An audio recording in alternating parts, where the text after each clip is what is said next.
Hey everybody. So here we are in vanilla Minecraft, and I was in the middle of working on an episode when I got a phone call from my aunt telling me that my grandmother passed away. So I'm just going to, I think, do a little bit of work here. This is the third tower, and maybe just talk a little bit about my grandma, and yeah, we'll see where that goes. It wasn't really a surprise, and you don't have to, mention in the comments or anything that how you're sorry or anything. I'm not looking for sympathy or anything like that. Um, it wasn't really a surprise. She had been in kind of a rough shape for a little while. My grandfather, her husband, passed away a couple years ago. And I think ever since then, she was kind of ready to go. They had been together. I remember when I was maybe 8 going to their 50th wedding anniversary. So that would have been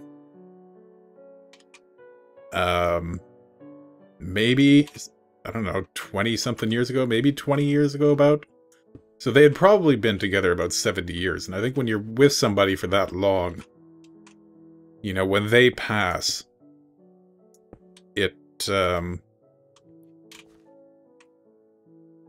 kind of, you've lost so much of your life that you had with them. Like, your life was so much a part of being with them that at that point, you're kind of ready to go. And I think that was the case with her.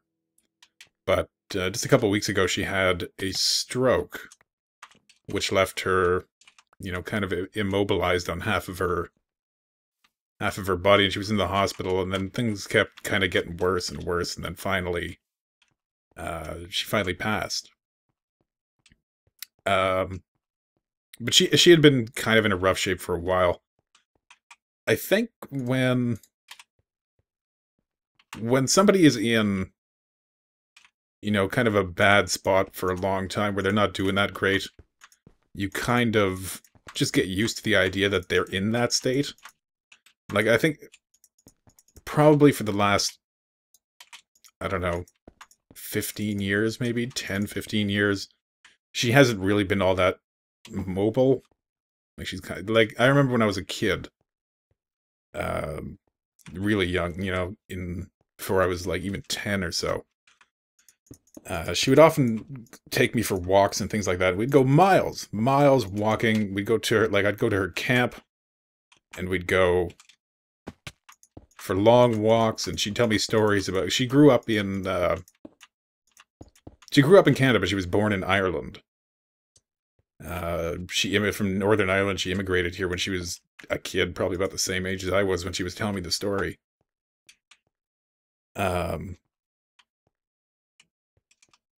So we'd go for long walks, and, as she got older, that kind of stopped. She wasn't able to do that anymore. And, that was maybe when by the time I was about 13 to 15 or so, somewhere in there. And by that point, I was not all that interested in going for the walks anymore anyway. It happens. When you're around that age, you don't really want to be hanging around with your grandma when you can be playing with your cousins or something like that. So it's been a while that she was in, not the best of health. And she had, I think it's called scoliosis, where it's like a kind of a curvature of the spine. So she wasn't, able to walk that much anymore. It started getting really bad as she got older. And, so that kind of stopped. But I think, what I was going to say is that you get used to somebody being in a state where she's not, they're not doing great, but they're still there. And you're aware, mentally, that they are kind of getting close to, that point where they're not going to be around anymore. But you just get, they're there, and they hang on for so long that you just get used to that being the way they are. They're just, near passing. And it still kind of comes as a shock when they finally, eventually do. But, so I mean, it wasn't that big of a surprise, but it's still a little bit of a shock when it actually happens. So like I said, she had been with my grandfather for, I don't know, 70 years. And then he passed away 2 years ago. And when he died, I had just been coming back from a trip to Montreal. I took a trip to Montreal with some friends. And on the plane flight back is when he actually passed. He'd been in the hospital for quite a while, too. He'd been in and out. His hips weren't good. Couldn't walk around. And it eventually got to the point where he was just, he was just basically in perpetual hospital care. He'd go home sometimes, but then things would get, rough for him. What I'm trying to do right now is I'm trying to copy that thing up here, and I'm not entirely sure at what level it has to be. There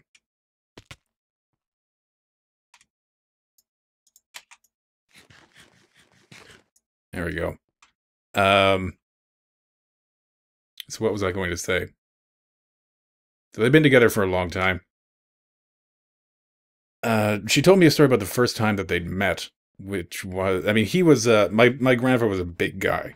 Like, physically, very muscular, very strong. He was in the Navy in World War II. He was a very, and he worked with his hands. He worked for the railway. He was just a physically large man.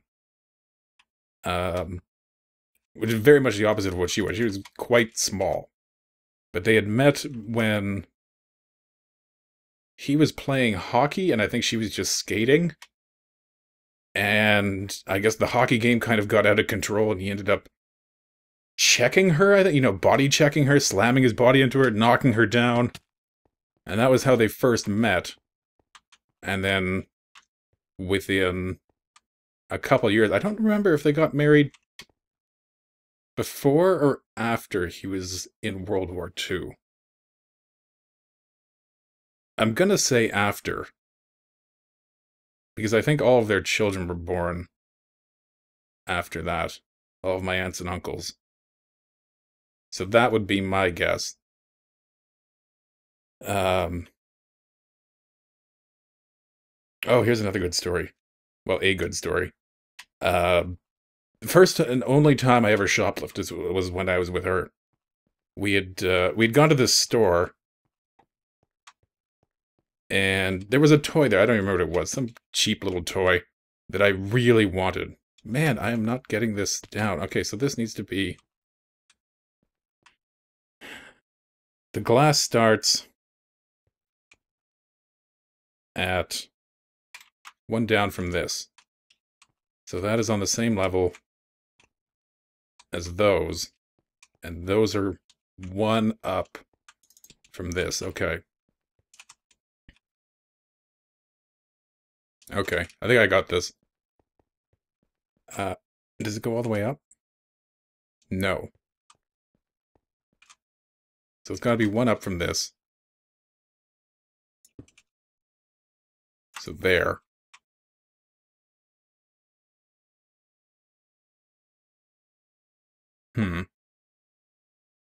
I think there's more glass there. And then this. And then glass. Maybe. And then this would... And then that glass is hidden?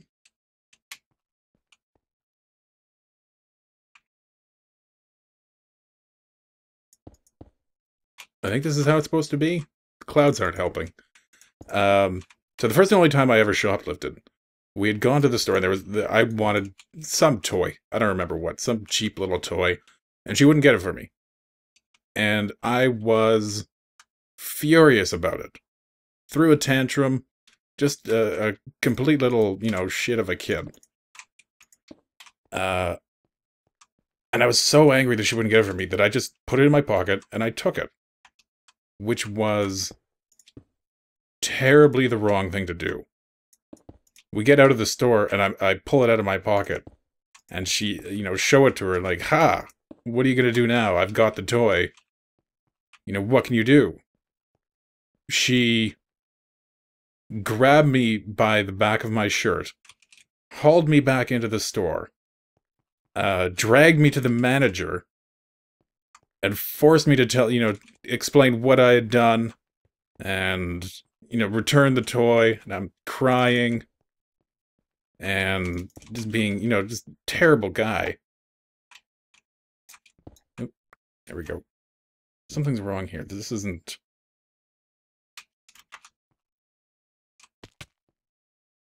Oh, I see. But and then, obviously marched me up, like, well, I said I was sorry, can I get the toy? She was very, very, very unhappy with me. And I think that was the most angry that I have ever seen my grandmother. And that was first and last time that I ever shoplifted. And she'd also, in her later years, when I went to college, she would... Okay, her brother was a scientist. He was a physicist. He worked for NASA, he worked for Dow Chemical. He's just a brilliant man. And she didn't see anything of that. She knew he was, a brilliant man, very smart. But her concern was always in appearances. She was very concerned about how you looked to other people, how you, not just physical appearance, but very, you have to be very proper. You have to be very special. You have to look good socially too. And her brother was, mortified her, because back in whenever this would have been, the 50s, I guess, is when he would have gone. He was born in the 20s, the late 20s, I think. And she was born in the 30s. So he would have been in college probably after World War II, because I think he was in the Navy as well.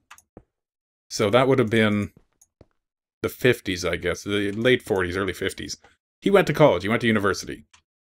And he got involved with women. As happens at college, it's not anything that today would be all that shocking, but at the time, for her, and she was also quite religious. Quite religious. I'm not particularly religious, although I never honestly let on to her that I wasn't, because I think that would have upset her greatly. But she was terrified that I would end up like her brother. Because in the 1950s and the 1960s, if you got, say, an STD, there was no such thing as confidentiality. That wasn't something your doctor kept to you. They would actually send a letter to your parents telling them about, what you had done. For some reason, I don't know why they would do that, but they did. And so she was, oh, here comes a baby zombie at us.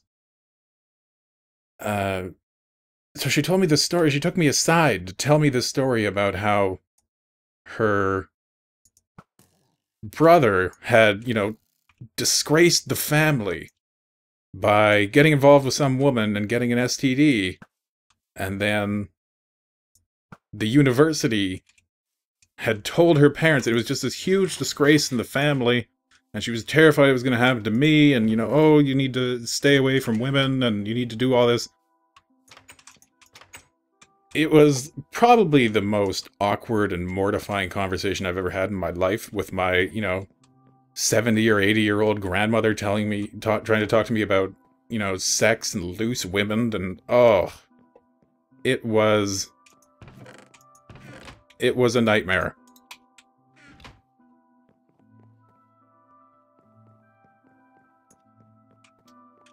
On the other hand, I mean, I'm not trying to paint her as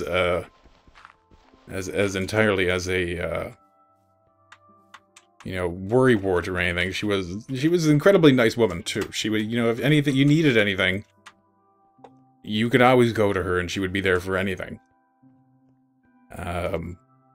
Very giving, very kind. She gave to a lot of charities. She was always there to listen. Although she always had her own opinion as well. But I think that's true of a lot of people, especially, you know, as they get older. That they also, you know, it's not just what, you know, it's not always what's good for you, it's also, you know, what they've built up over their lives in terms of mindset and things like that. She was, yeah, I'm not gonna lie, she was a little bit racist. As many people of her age are, which is kind of ironic because both of her daughters ended up with, you know, not entirely white guys. My dad isn't, like, I'm part Native American. And so that is obviously the situation with my dad. But, I don't know what it was. There was always, you know, some reason why, oh, you know, racist, but these people are okay. Which is a little bit of a weird way to look at the world, maybe.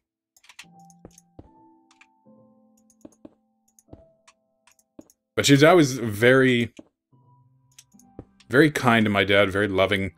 I think she was maybe more of a mother to him than his actual mother was, but that's something else. She was a good woman. Let's just say that. So how are we doing on this? I think this is coming together. Oh, am I supposed to be taking that one out? Maybe not. Maybe I am. I don't entirely know what I'm doing here. Let's go like this. And where are... Oh, were we at the actual top? Did we make it to the top already? Let's go take a look at this from a distance.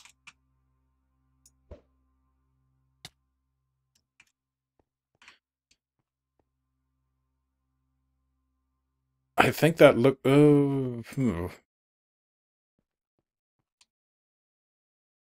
Where did I mess up? Because that... in behind this piece... There's a little bit of an arch, and it's not up there. And presumably not up top either.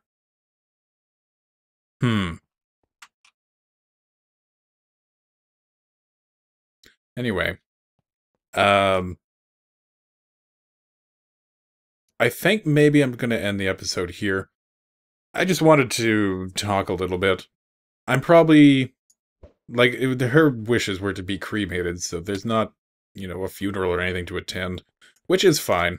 I'm not... Everybody grieves in their own way, you know.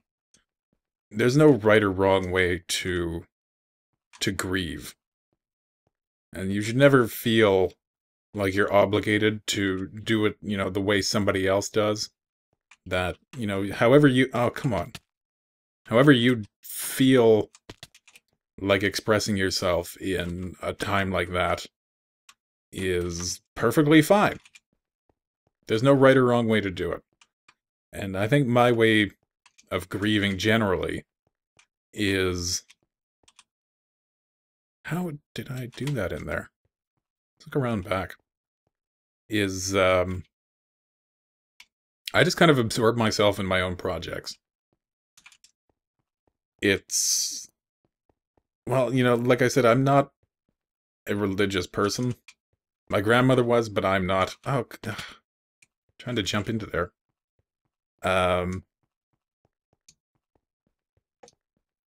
And I guess my view on it is that,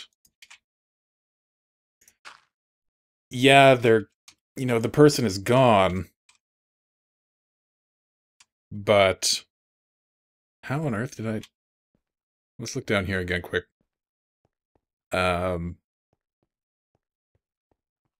You know, you have memories of them. You can... I tend to lean more towards, you know, laughter as a way of dealing with grief. And it's okay to remember, you know, all the times that the person irritated you or aggravated you or all the, and you know, anything like that. It's not, I think that's what I'm supposed to do there. It's not, you know, and have a laugh about it. Have a laugh about the time that your grandmother tried to talk to you about not getting an STD. And possibly, you know, was one of the most awkward moments of your life. It's okay to cry. It's okay to feel a lot of things. I'm not really a crying person. And I think maybe that makes people a little bit off-put.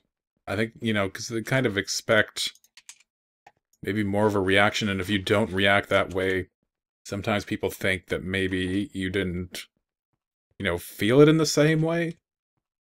And that's not really anybody else's, you know, nobody has a right to say that to you. That you're doing it wrong. Ugh. So I'm probably not going to stop or slow down making videos, I don't think. I still enjoy it, I still like it, it takes my mind off things, makes me feel good. And I think at the, you know, at the end of the day, if somebody loved you, you know, they're not going to want you moping around and being all sad. They're going to want you to carry on with your life, to do the things that make you happy. That's certainly how I would feel. You know, if I died tomorrow for whatever reason, I would want anybody who cared about me not to, you know, waste their time feeling terribly bad about it. I don't need that. I don't care anymore. I'm gone. I'm wherever I, well, you know, I'm wherever I feel that I'm going to end up. And I don't really care anymore. And that's kind of how I feel about, you know, the passing of other people. They don't really care what I'm doing anymore. They're having their time doing whatever it is they believe comes afterwards. And that's good enough for me. Anyway, I'm going to end this here. I don't know if I'm going to even put this up. We'll see. This might have been a little too rambly. And maybe a little bit too somber. But, yeah. So once again, I'm Nightcat. Thank you for watching. Let's go take a look at that once more time, actually, before we sign off here. What I'm basically trying to do there is I'd like it to be a little more ornate, I guess, than the other bit. Like, we have the one tower that's a little bit, the tower here that's kind of a little bit gothic, sort of, or, well, yeah, I guess gothic, or, what word am I looking for? Kind of like it was taken out of a, you know, a New England horror thing or something, like an old mansion. And then we have the tower over here that's, you know, a little bit medieval. And I like this one to be not entirely futuristic, but a little bit fancier, I guess, a little more, like, I guess, you know, kind of Napoleonic France combined with, you know, a bit of a sci-fi overtone. I've been looking at Pinterest a lot, looking up there what, you know, what they have for steampunk and things like that. And by the way, Pinterest tries to trick you. You do not need an account to search it. You can search it through Google.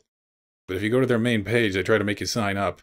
And frankly, I've had enough social media things. I don't need another place collecting information on me. Anyway. Honestly, I think this is coming together good. I wasn't so sure it was going to. I thought maybe, because originally I had used all of these, but I think having this stone in there makes it look a little bit better. I still might change that to something else, and then we're going to have to recreate that on this level as well, and then up and up and up. That was giving me a bit of a problem right there. And actually, I think I forgot to do something. I think. Oh, son of a... Well, we can see from here. Yeah, that right there. Where am I? How did that even happen? Where am I trying to go? There. Okay, so that needs to be a backwards stair. Try to make it a little bit the same on both sides. But you have to kind of deal with the fact that, you know, the stairs are going one way through one side and the other way through the other one. But I think that's going to work. Yeah, that looks okay. I'm okay with that. Anyway, I think we'll sign off here then. So once again, I'm Nika. Thank you for watching. And I'll see you next time. Take care.